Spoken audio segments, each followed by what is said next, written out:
Hello everyone and welcome back to the Fruit of Grisaia. In the last episode we've got some pretty big news. There was a car explosion, killed 2 people in Makina's family. We don't know much about it, but we will shed some light on it in this episode. What's that something supposed to be? それが分かっているようなら、私だってこんな回りくどい言い方はしないわよ。これはあくまでも私の勝手な予測だけれど、イリスさんが実家を追われる原因にもなった誘拐事件、あの事件の引き金にもなった原子力発電所絡みの案件がまだ水面下で動いているのかもしれないわね。Nuclear power plant. Hold on, Sakaki. You knew about Makina's kidnapping? 概要ぐらいはね。私の実家とも無関係ではないし、興味本位で調べたわけではないということは理解しておいてほしいわね。But I hadn't heard it was connected to a nuclear power plant.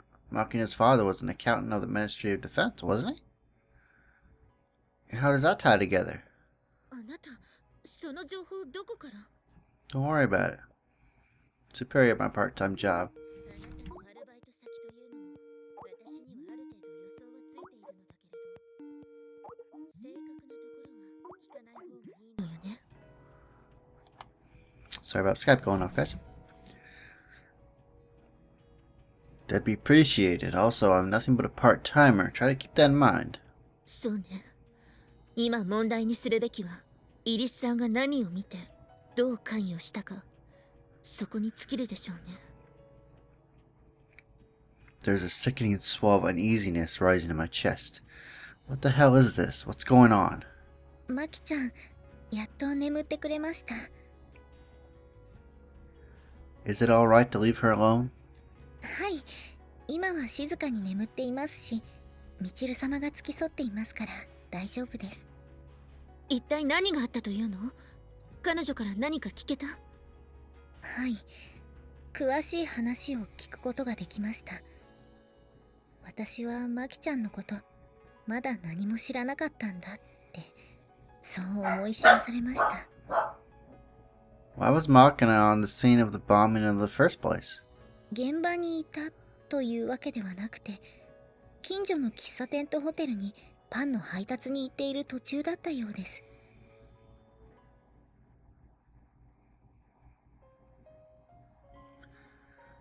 Makina was cheerfully humming her way down the street in front of the station, bags of fresh bread carefully cradled in her arms, when she noticed a shrill, irritable-sounding voice a little bit more ease ahead of her. When she casually glanced up to find its source, Makina discovered that the voice belonged to a girl about her own age. The girl was walking down the sidewalk in the opposite direction, a man in a black suit following closely behind like an escort. Makina recognized that girl at once. It was her little sister. When the psychological trauma of Makina's kidnapping had left her unable to handle even the demands of everyday life, this girl had taken her place as the future leader of the clan. Although Makina thought of her as a sister, their fathers were different. She was the product of a lengthy tryst between Makina's mother and a man from the Branch family. Unlike Makina, who took after her father with a round, chubby face, her sister's features had always been more refined, strongly resembling their mother. As a child, Makina had been envious of her appearance. But today, that shapely face was contorted in irritation, an expression that spoke of stress and deep-rooted frustration. 私が来ることは事前に知らせてあったし、希望する商品も伝えてあったでしょうに。どうしてちゃんとサイズを揃えておかないの？商売をする気がないのかしら。それとも私をバカにしているの？申し訳ございません。事前通達に不備がございました。後日屋敷の方へ届けさせますので、どうかご容赦をいただきたく。As the voices drew closer, Makina reflexively hid herself in the shadows. It was an old habit. If Makina hadn't taken ill, her sister never would have been placed in her current position. She'd probably be living normally in the Branch family even now. At first glance, its pampered, ultra-privileged lifestyle might seem preferable to that. However, Makina had learned from Kazami Yuji that a life totally free of inconvenience only hinders your growth as an individual. And today, she couldn't see the girl in front of her as anything but an unfortunate robbed of her dreams, hopes, and freedom in exchange for empty luxury. She felt a twinge of something very much like pity. Makina had been the same way once. It was only after her arrival in Muhammad that she came to understand the virtues of normal existence. Biting her lower lip, she whispered a sympathetic apology inside her mind. "I'm sorry, Sachin." Makina first learned she had a little sister when she was 5 years old. As the eldest daughter of the family's head, she'd been raised as an only child, but when she learned that her mother had born a child to the Branch family's second son only a year after her own birth, she was genuinely happy. At the time, Makina didn't really understand the implications of her mother giving birth to a child of a man other than her husband, and the reasons why that child could enter the main family or even meet her older sister were equally mystifying. In the first place, Makina wouldn't even have learned of her sister's existence if not for a butler's careless slip of the tongue. But when she did know, Makina developed a burning curiosity toward the girl she'd never met. Every once in a while, she would pay her sister stealthy visits, observing her life from afar. Every time she spied on that little girl living a normal life as a member of the Branch family, the knowledge that she had a sibling grew even more real to her. Many times, the Makina would come to the verge of calling out to her, only to hold back at the last moment. Looking at her sister clinging affectionately to her stepmother's waist, innocently begging her mommy for some treat, Makina knew the sudden arrival of a big sister could very well shatter the girl's peaceful family. She could never bring herself to take that risk. But Makina didn't stop taking the time to go see her sister. Eventually, she invented a nickname for the girl she'd never spoken to, developing a one-sided make-believe relationship. Even the day she was kidnapped, just before going to her language class at cram school, she'd been secretly watching her little sister from inside her chauffeured car. And that was the last time Makina seen her sister. Only hours later, she was kidnapped. Her father was killed before her eyes, and she was consigned to a life in the hospital that would last many years. Makina knew the girl was her little sister, but the girl didn't know her. There was no real reason she had to hide. After a moment's hesitation, she emerged from her hiding place, resettling the bread in her arms, and just as she'd done in the old days when in a slightly playful mood, she carefully forced a nonchalant expression onto her face, then began to walk towards her sister. The man in the business suit behind the girl was burdened with countless bags emblazoned with names of expensive clothing stores, no doubt the result of an almost rudely indiscriminate shopping spree on Serena's part. The trip was probably less about buying clothes than it was venting built-up stress from the heavy responsibilities and expectations placed on the family's future leader. Makina remembered doing something very similar herself, even as a child. Been a while, huh? As they walked past each other on the sidewalk, Makina offered her sister a silent greeting inside her mind. They had passed each other by like this numerous times before, although only Makina knew it. Every time, it felt as though the words, "I'm your big sister," would slip out of her mouth. But they could never make it past the tip of the tongue, and today was no different. It just wasn't a possibility. Her sister's current position was founded on her absence. For another thing, Serena had almost certainly been told she was dead. Even if it was permitted, Makina wouldn't know how to begin speaking to her, let alone what they could talk about. Makina glanced over her shoulder, catching a glimpse of her sister being helped into a sleek black car stopped by the side of the road. It was reassuring to see her sister was being taken care of, but that thought reminded Makina that she herself no longer had a place in the house she was born into. She couldn't help feeling a slight prick of sadness. But today, she had a hard-won family of her own. The students at Mahama, they'd given her things her real family never could. Feeling her heart grow lighter, Makina clutched the warm bread against her chest and drew a deep breath, drinking up the comforting silence of scent of wheat. A small smile spread across her face. Once this delivery was over, the day's work would be done. She wanted to run home and see everyone to give Amani a call in Tokyo. Buoyed by those thoughts, she took a step forward, and in that instant,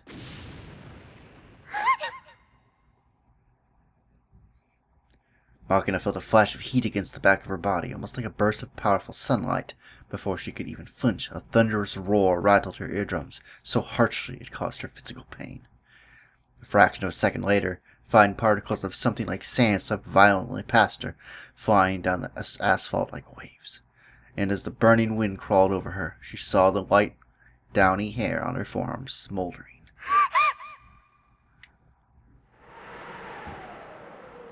With a strangled half-scream, Makina squeezed her eyes shut just before the massive wave of heat knocked her down onto the sidewalk. For a moment she couldn't process what just happened. Crumpled on the hard concrete, listening to the grit of gliding across the asphalt, the answers came to her slowly and haltingly, as if filtered through the translation of a clumsy interpreter. An explosion? It took a full 2 seconds for those words to float to the surface of Makina's mind. She picked herself up onto her knees, disbelieving, telling herself it couldn't be. When she turned around, she came face to face with harsh, undeniable reality. Her dumbfounded gaze found the luxury black sedan her sister had stepped into moments before. It was lying upside down, all but consumed in bright red flames. Huh? No, this can't be real. This time, her mind couldn't catch up at all. She didn't want it to. She didn't want to accept the reality before her eyes. Just a moment ago, she'd seen her sister from the side, a slightly irritated expression on her face, so close she could have reached out and touched her. Many thoughts were circling frantically around inside of her head, as her mind tried desperately to make something like sense out of the situation, but it was all fragments, nonsense, noise. There were no answers she could accept. Somebody was yelling into her ear. She could understand that it was the voice of someone who was worried about her, still sitting there glued to the ground, but she couldn't muster the focus on to decipher their words, much less respond to them. Makina didn't move an inch from that spot, until, at last the voice said, "We need to get out of here," and firm hands pulled her to her feet. マキちゃんを寮まで連れ帰ってくれたのは八百屋のご主人でした。最初は病院に連れて行こうとしたらしいのですが、マキちゃんが病院はどうしても嫌だっていうものだからここに連れてきたそうです。 She's not physically injured, right? はい、右腕に赤くなる程度の軽いやけどを負っていますが、冷やせばきれいに治ります。ですが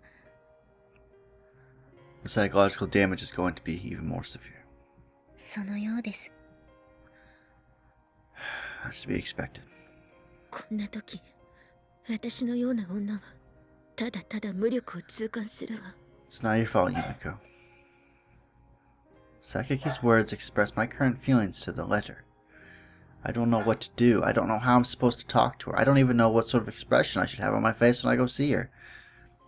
Approach this the wrong way and I might well end up making things even worse. Thoughts like this rob us of the ability to even try. But I suppose there is only one thing I can do, small as it may be. イリス・マキナが事件に巻き込まれたそうね。 Huh, top of things as always. Where'd you hear about it? あなた、蛇の道は蛇って知っている？ You too, huh? It's a membership-based information exchange where you sort of people gather, right? Something wrong? なんで知ってるのよ？誰に聞いたの？相変わらず油断のならない子ね。 Anyway, how much information did you manage to gather over there? どれくらいと言っても、新聞やニュースと大して変わらないわ。市ヶ谷としても、まだ警戒とも言えない様子見のレベルだしね。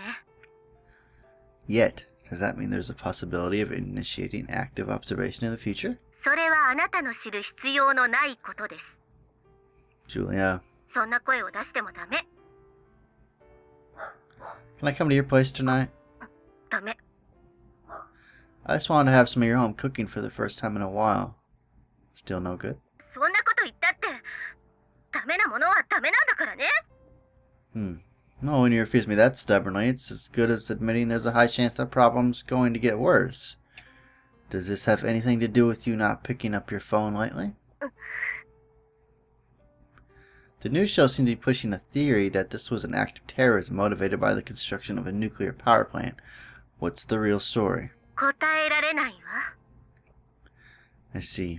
Sorry, I'm not looking to harass you here, but can you answer 2 more questions? Whatever information you can give me is fine. 言ってみなさい。聞くだけは聞いてあげる。 How's Makina's younger sister doing? ニュースで流れている通りよ。命は取り留めたものの、予断を許さない状況が続いているわ。 So Serena is alive, just in a very bad shape, so she may not pull through. Will she make it? なんとも言えないわね。皮膚や臓器の移植が必要なレベルだとの情報が入っているし、 Wow. 近いうちに海外に移送して提供者を待つという噂もあるわね。 I see. 質問はそれだけ？ No, there was one other. On an unrelated topic. This is the one thing I really want to know. はあ、でしょうね。いいわ。言ってみなさい。 If Makina's sister ends up losing her current position due to her injuries, is there a possibility Makina will be expected to resume that role? その回答は拒否するわ。 Let me rephrase it then. Is there a possibility Makina is going to be in danger going forward? あなた、どこまで嗅ぎつけているの？ I've dug up enough to worry. That's all you need to know. Essentially nothing. My nose is just twitching, that's all. It was basically a leading question. そうね。このままあなたに憶測だけでおかしな行動を取られても迷惑だし、正直なところを話しておくけど、イリス・マキナに危険が及ぶ可能性は決して低くはないわね。私の見立てでは 70% の確率で Wow. 何らかの接触があるでしょうね。 This is not good. だけど、その件に関しては近いうちにあなたに声がかかる可能性が高いわ。 In other words, no independent use of force outside of the range of self-defense. その通り。犬は犬らしく、主人が紐を引くまで小屋でおとなしくしていなさい。怪しい人が来たら、ふてくされてないで、ちゃんと吠えるのよ。 Can I really trust you on this? 飼い主を疑うな。それがいい犬の第一条件よ。あの朝子でさえ、命令無視なんて数えるほどしかしなかったんだから。 Huh. Alright, try counting them. 1回、2回、3回、4、5、6。 You're running out of fingers fast. うるさいな。あの女の真似をしたってろくなことにならないわよ。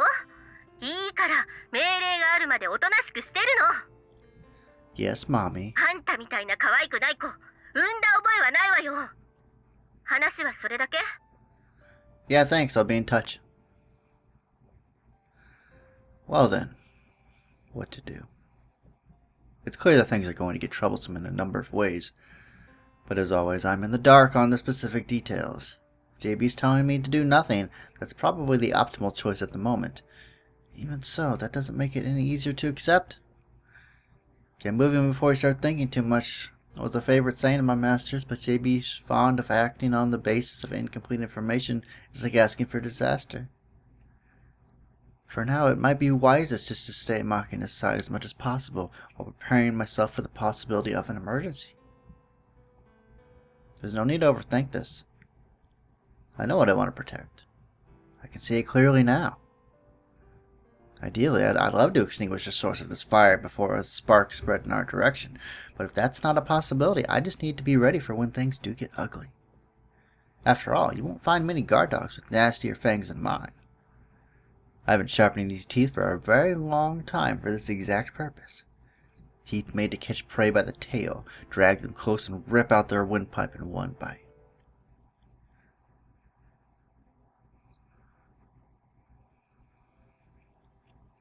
Although hearing of her sister's survival calmed Makina down significantly, the events of yesterday are still painfully fresh in her mind. She shows us a brave attempt at a smile, but can't hide the weariness beneath it.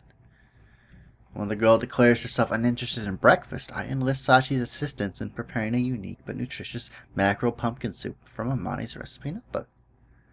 Makina refuses the meal with an almost frightened expression on her face, so I proceed to pin her arms behind her back as a reliable maid emotionlessly crams spoonfuls of food into her mouth. Through this admirable display of teamwork, we successfully force feed the girl the breakfast her body needs.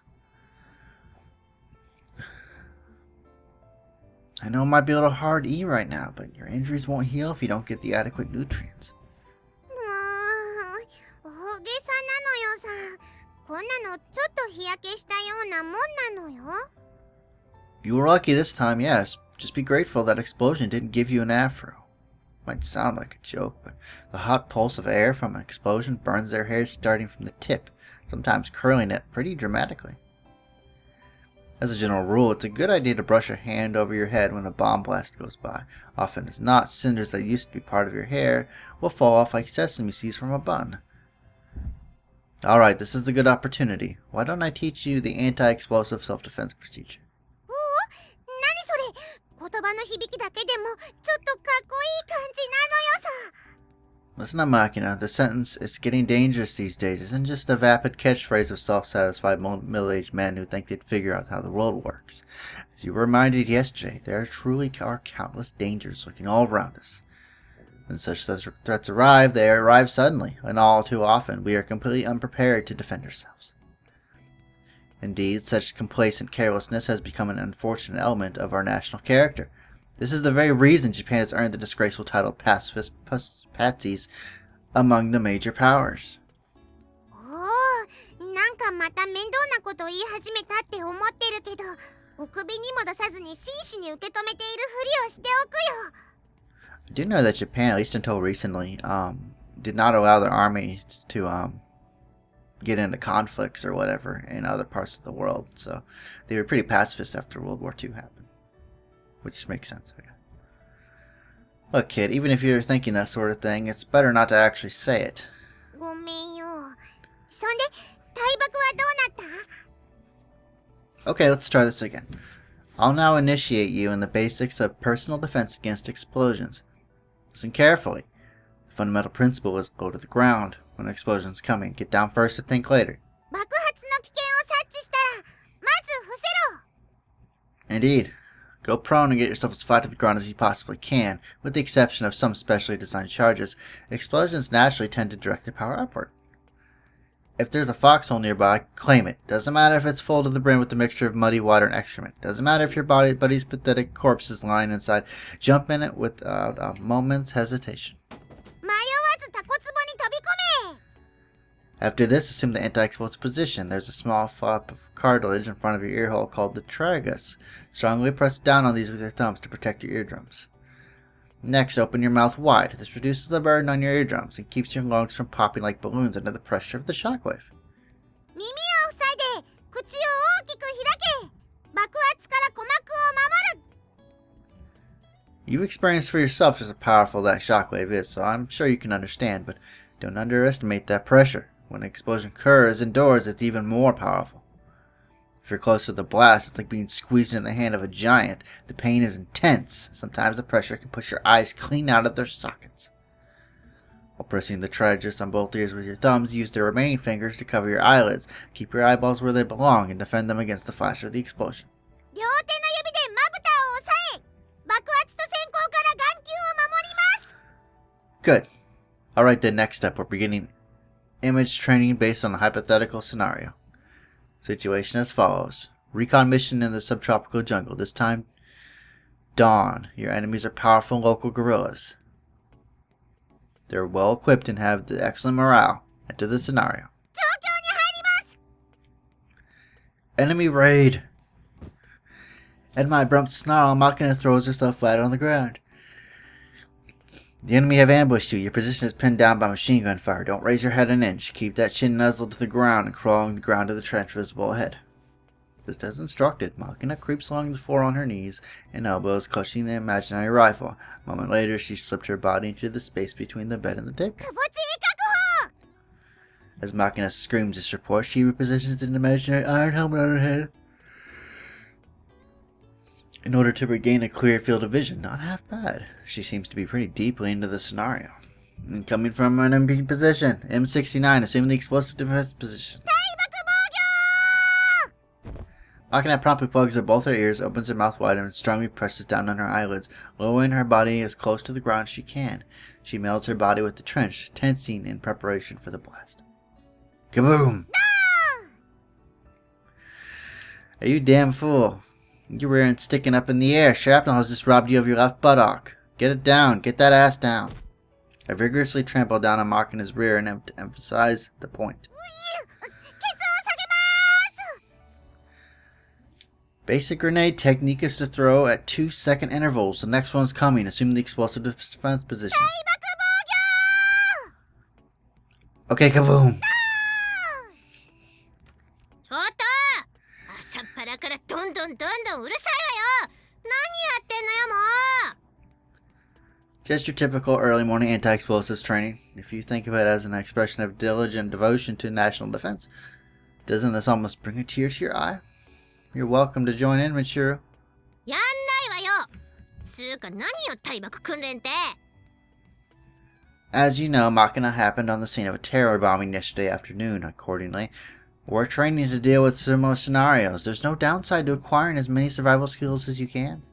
何かと思えばバカバカしい。班長殿、有事の際に真っ先におっちの間抜けを発見しました。間抜けって言うな。別に訓練自体はバカにしてないわよ。でもこんな大騒ぎするようなこと？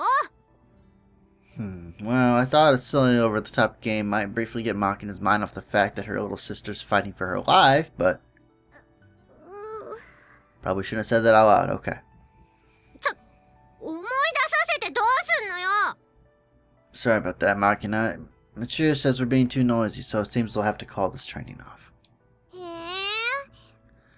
え。 It may be nothing but an innocent safety drill, but if this local civilian populace can't be convinced, we have no choice but to discontinue it. Please understand, Makina. ちょっと私が全部悪いみたいに言わないでくれる？じゃあチルチルも一緒にやる？ それは。 Well, I mean, I do understand what you're trying to say, Michiru. In reality, the odds of any one person encountering a dangerous explosion in their lifetime are probably fairly low. It's more likely this training will end up being meaningless. But worst comes to worst, won't the people who wasted a few minutes planning for what ifs be the one who get out alive? I mean, isn't that what survival skills are? For example, Michiru, let's say you take a vacation abroad to a country where the fire laws aren't well defined or enforced. As you're gobbling down on a tasty local delicacy, a fire breaks out in the crowded restaurant. As panicked customers stampede to push their way through the single doorway, you glance upward and notice the flames slowly reaching their way to a cylinder of propane gas. What do? Think fast. Well, this is the difference between a person who's been trained and a helpless spectator. やけに具体的じゃないのよ。 Well, I'm sure most of this is going to be in one ear and out the other, so you're probably not even taking me seriously. But even so, there's something I feel obligated to tell you. Those who laugh at the diligent self-improvement of others will end up crying in the end. Without fail. Try to remember that. なんか私間違ってた？チルチル、間違わない人なんていないんだよ。そして間違いに気がついたのなら正せばいいんだよ。人生をやり直すのに遅いなんてことはないのよさ。今すぐ正していけば全然間に合うんだよ。なんかちょっといいこと言ってる風じゃない。まさか解かれた？マキナに人生を解かれたというの？この私は。 In conclusion, it doesn't matter if you approach this as a kind of game. Remembering the basic principles somewhere in the corner of your mind is good enough. Why not join our anti-explosive training material? It'll be fun. That's the spirit. チルチルにうんって言わせちゃったのよさ。この男、口先だけで完全に一人の女を丸め込んじゃったよ。Didn't we just go over this? Even if you think stuff like that, don't actually say it. 私騙されてる？騙されてないよね。 Michiru, my friend, think this over carefully. I have no reason to deceive you. Even if I did, hypothetically, it would be the result of my concern for your well-being. You understand? すげえ。この男すげえ。When we use the phrase sweet talking, the nuance is usually fairly negative. You tend to imagine someone coaxing an innocent through insincere lip service. But there's nothing inherently wrong about persuasion. Not at all. And with that, I'm going to end the video off here, and I will see you all in the next part of The Fruit of Grisaia. Take it easy.